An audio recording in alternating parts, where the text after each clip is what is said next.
would like to thank our hair and makeup partner for the day, Salon to Be by Michelle Udugama. Aibowan, welcome to another episode of NG Youth on the Move. Today too, I do have a wonderful personality here with me in the studio. She was awarded the Best Entrepreneur in the Service category at the New Generation Awards 2021. Welcome on board, Bernadine Jayasinghe. Thank you very much for having me. So, Bernadine, how would the world want to see you? As a person who is excelling in many fields, I am sure you do have your own definition of yourself. So, would you like to tell it to our audience? Interesting question. I would say I would like to be a simple, humble person, and I would love to give my best and to see people transform and do great in their lives. So I think that's what made me follow the profession, what I'm doing right now. In terms of profession, I would say people will call me a corporate trainer, a soft skills trainer, a lecturer, as well as an entrepreneur, which I'm actually pursuing with a lot of passion. But mainly, I'm a simple human being who would love to enjoy my life as well as do my best for the country, to myself, to my family, and to everyone I meet in my life. Nice. So now you mentioned about your career as a corporate trainer and also as a coach. So how did it start? How did you land in this particular field? Long time ago. I won't say the year because I don't want anyone to get to know my age. But years ago, when I was actually schooling, I always wanted to be successful. At that time, I didn't know the true meaning of an entrepreneur, but then at the end of the day, I wanted to be successful. So I was asking myself, what do I really want to do? And then only I saw a lot of academies and institutes. That's where we all land in during school days. And then finally, I thought I want to have my own academy or an institute one day. And also to mention during school as well, I used to help a lot of people. And if someone doesn't understand anything, I would always love to help those people. So at the end of the day, people used to come to me to learn certain things. And naturally, I ended up being a teacher, which actually led me to be an lecturer and a coach and a trainer. And how I started was with 6 chairs and a whiteboard at my home. To keep a very long story very short, I would say I started like that. And I think it's a lot of hard work, commitment and dedication. And I would say at the start, I would say it was not a great success story. But when we keep falling, I think the experience transforms us and makes us stronger. And I believe if we have the passion and the need to grow and to do well, I think it will really make you successful. And mostly I would say, I have a great satisfaction by watching people transform and grow. And that, at the end of the day, became my profession. That's quite an interesting take on how your career progressed, where you were, I think, individually satisfied as well as you were trying to make a difference. And I see that you have already made a huge difference. So I got to know that you actually touched a number of 100,000 people, right, through your work. So 100,000 is a pretty big number. So how did you achieve that and what's the story behind it? Thank you so much. So I actually was doing a lot of speeches, and I love doing motivational speeches as well as lecturing and training. So likewise, through these speeches, training and soft skills training, I was able to touch around 100,000 people in Sri Lanka, then Malaysia, Bangladesh, to Nigeria, to South Korea, to South Africa, to the list goes on, including UK. And India. And so I think at the start, I did not have an aim of reaching 100,000 people. It was just following the passion and doing what I love and loving what I do. And while it was going on, I thought that I really want to inspire 100,000 people. So that's when I committed a lot, committing and dedicating a lot of my time and investing a lot of time to make sure that I reach that particular target. But I never thought that I'll be able to reach that particular target this soon. I think pandemic do have pros and cons. And thanks to all these virtual platforms, and I believe every issue or a problem, I believe that you have to see what are the opportunities it actually creates.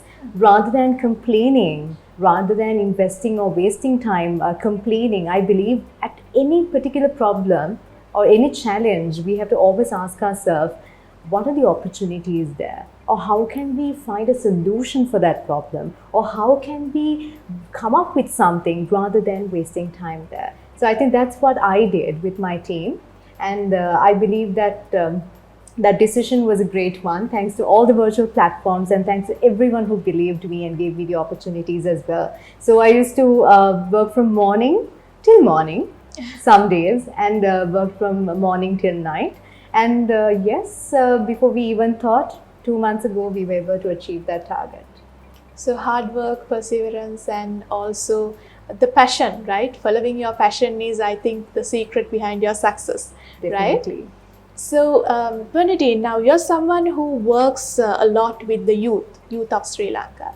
So, and you brought up some interesting points as well, like how we need to find an opportunity in every situation rather than complaining. So, when I ask about youth of Sri Lanka from you, I think you're like one of the most suitable people to ask that question, being a youth yourself. So, as a young person, working with young persons in coaching and mentorship and in training, what is the gap that you identify, or is there a particular strength that the Sri Lankan youth possess? How can, like, I'd like to know your perspective on the Sri Lankan youth. That's a fantastic question. I think this is really important, and this is like the need of the hour and the talk of the town, which should be the talk of the town, I would say. The gap, maybe I'll start talking about the gap and then go talk about the strengths. Because if I'm to talk about the strengths of youth of Sri Lanka or any Sri Lankan, I can go on and on and on for days. Because Sri Lankans are amazing. You're wise, you're intelligent, you're talented, and you have a lot of enthusiasm. So to talk about the gap, I would say soft skills. Because Sri Lankans are intelligent, they're educated, and they pursue their particular talents and industries, their careers. But sometimes the education and the talents and the workforce or the labor force, or maybe the employers who want to recruit, what actually happens in between, or the gap, would be mainly soft skills. There are many other aspects, but maybe let me touch on that because that's my expertise. So that's one reason I actually rebranded and renamed my institute as well, because I believe that soft skills should be essential skills. And that's when I rebranded and relaunched Sirius Academy Private Limited as Institute of Essential Studies Private Limited, where we always say that soft skills are essential skills. Because say you have an amazing qualification and a lot of experience. So you walk into an interview, there will be another set of people with similar qualifications and similar background. How are you going to be outstanding? How are you going to conquer your dreams and goals? And how are you going to reach to those particular targets and goals that you always wanted to? Basically, what makes you unique? You Definitely. need to identify that. And that is soft skills. To have great manners, to business etiquette, to communication, to how to present yourself, to attitude, to so many things which are really, really, really important to conquer goals nationally or internationally or wherever you go, whether it's your personal life or whether it's your corporate life or any industry. Soft skills are very important. So the solution is at least dedicate 15 minutes a day to develop yourself, and also especially to work on your language skills. And if you're not good in a particular language, you don't have to be ashamed of yourself. You don't have to put yourself down. And if you mess up something, again, you don't have to put yourself down or label yourself by telling that you can't do this, I'm not that good, and people laughed at me. Come on, everyone mess up. We all mess up, we all make mistakes, but always make sure it's okay to make mistakes, but it's important to grab opportunities. But make sure that you don't repeat the same mistake again. That's really important. So next time, stop labeling yourself, stop putting yourself down, and try, grab opportunities and learn on the go. And throw away your attitude, throw away your ego, and see how you can be humble enough to go learn from someone. And I think that's really important. So what do you have to do? Remember, Be your self-motivator, guide yourself, and motivate yourself to go achieve your dreams and goals. So, next time, don't talk about the soft skills, the gap of soft skills, because you're going to work on it. Wow, so it was so inspiring that even I was transfixed for a few seconds. Right? So, Bernadine, now since you are a young woman who has ventured into coaching and corporate training, which is a field that requires a lot of endurance, a lot of experience and skills, and basically expertise as well. What do you think about some young people out there who would be trapped in a traditional mindset, not wanting to take a risk and not being able, because of that, not being able to reach their potential? So, what is the message that you have to give to them? I'm sure you want to be successful and happy in your life. And especially when you're seated right there, you might be dreaming to be someone. You might be dreaming to become successful and happy. That's what we all do. At the end of the day, we all want to be happy and successful. When you see someone being successful, you might be looking at them and thinking, I wish I can be that, or I wish I can be like them. Or maybe sometimes you might be telling that I can do better, I'm way better. But what are you doing? Being seated right there, dreaming and wishing and hoping. Because the biggest problem is we think and we hope and we dream. And we don't take an action. Definitely. So if you have an idea, implement it. And if you're not sure what to do, go ask for some help or guidance or get someone to coach you. There are so many lecturers, there are so many seniors, there are so many amazing people waiting to support you. So go and ask and get the right guidance and start. And the other thing is, sometimes, again, as I mentioned before, you might be questioning. So throw away this questioning part and have confidence, because if you don't believe in yourself, who will believe in you? If you don't trust yourself, who will trust you and give you an opportunity? So that's another important point. And the next thing is, you have to think out of the box. You need to be creative, you need to be innovative, because nowadays there's a lot of competition and people are so fast, innovative, and they are going on the go. They're really, really, really competitive. And right now, when we're having this conversation, someone out there might have already thought about it and might have even started to implement your idea right now. So what's important is implementing again. And again, you have to develop your skills. You have to you have to be humble enough to see and evaluate yourself and understand what are your areas to improve, what are your strengths, and you have to analyze your strengths and maybe see how you can invest in your strengths. And if you know you have a little bit of weak points, you can find ways how to get out of that. And if you see opportunities in your life, why don't you go and grab those opportunities? And if you see certain threats come into you, why don't you find ways to overcome those threats? So that's a SWOT analysis for you to do. Strengths, weaknesses, opportunities, and threats. Do it for yourself before you do for another company. I can actually go on and on and on, but simply what I want you to tell you is that think out of the box. There's nothing impossible if you really want to go achieve something. What really matters is believing in yourself, having the right focus, and working on that, and have that passion.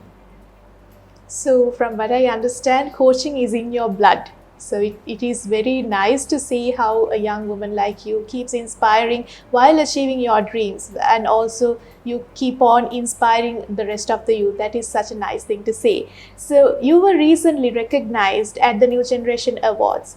How do you view this award? How do you view this? Is this just an honor for you, or do you see something beyond an honor? I would say recognition is the greatest motivation to keep doing great. And it makes people happy, and the recognition will motivate people to keep going. But what actually comes to my mind is something what my mother always kept telling me. When I was small and young, I'm still young, What she always tells me is whenever I want to go for a competition and win an award, she always tells me, if someone wins and you lose at that particular competition, when you go and congratulate that particular person, you should go congratulate that person from your heart. So jealousy is one word that we have to throw away in our lives. And the second thing is that she always said is, we do get a little bit upset when we don't win. And that's the truth. I, of course, get really upset. That's the human nature. Definitely. And you feel sad, you feel upset, you get demotivated. But one way that she helped me to move on in my life and achieve in my life, and I believe that's true success than a particular title or award. What she said is, when someone wins, always look at that winner and think that he or she won because he or she deserved and worked hard. And if you know how much you wanted to win, another person winning is another dreamer is winning. So whereas you can look at that person and be happy for that person, and also think another set of parents are going to be extremely happy as your mom is going to be happy when you win. So that's something that I continue to do when I used to lose at particular competitions, or maybe if I didn't win at a competition. So that's something for you to remember if you don't get recognized at a particular competition. But right now you are recognized and you are a winner. First of all, congratulations for that. Thank you so much. So how do you see you using this award to inspire you? So let me connect that here. So the other story my mother said is, when you win the award, one day when you win an award, always look at the award, not to tell the world that you won an award or to take that to the head. But when you win an award, you have to always ask yourself, how can I give my best to someone else? Because when you win something, you win for a reason and a purpose. You can surely celebrate and be happy that you won because you worked extremely hard. But you should never take it to your head and put someone else down. And you don't have any authority to look at anyone as you are a winner and they didn't win. But you should take it and see how you can motivate others to go achieve their dreams and goals. And I think that particular thought will help you to keep conquering your goals, because success is not a destination but a journey. So with that, let me answer your question.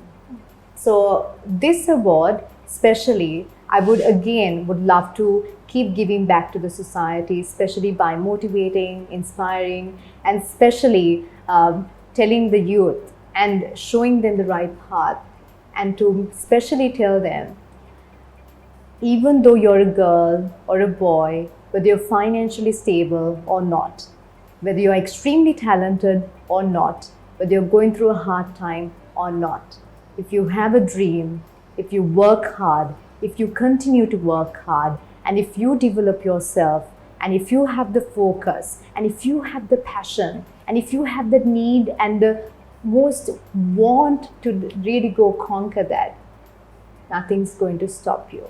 But let me be honest with you. There will be a lot of challenges, there will be a lot of obstacles, there will be a lot of people who will pull you down, there will be people who will push you. But don't let that change you. You smile, you do your best, and keep walking, because you are going to win in life. It was such a pleasure talking to you, Bernadine, and I think your conversation, this discussion, has in itself a lot of inspiring points for the youth that follow us on social media. So Bernadine, thank you so much for joining us today. See you soon. Thank you very much, and wish you all the very best as well. Wish you the same. Thank you.